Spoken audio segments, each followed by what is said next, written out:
test of N-vidia RTX 4070 Ti Super in Cyberpunk 2077.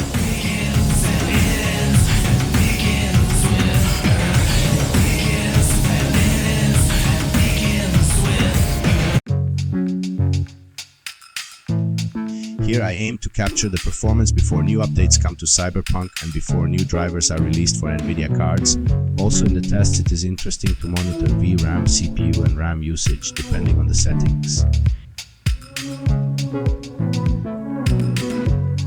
In principle, the more frames you push with DLSS and frame generator, the bigger CPU usage will be.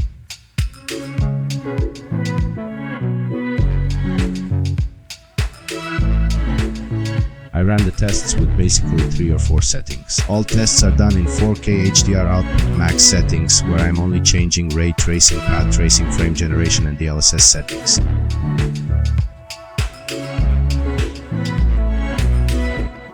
First tests are done on the same area during the day.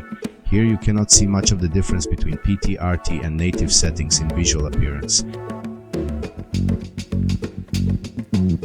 Notice the high VRAM and RAM usage on 4K DLSS quality with path tracing. Differences between path tracing, ray tracing and no ray tracing are harder to show during the day with sun as the only light source.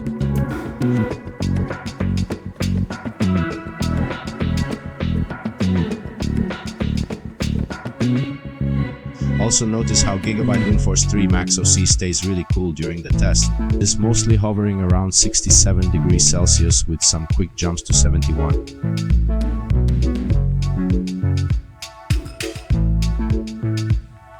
Difference in lighting is much easier to see during the night, and reflections are of course much easier to see during the rain.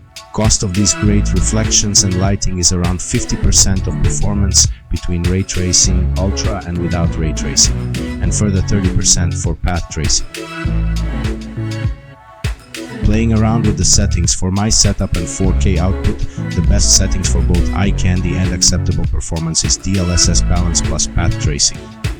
For even more stable balance output even in the most intensive situations is using ray tracing ultra instead of path tracing. Basically with DLSS on performance where you can get 140 FPS without ray tracing, you will get only 65 with path tracing.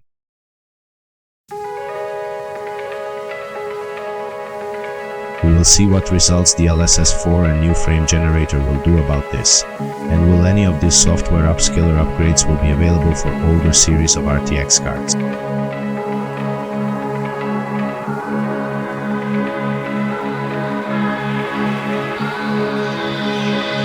Things change in night tests with heavy rain where ray traced reflections will shine.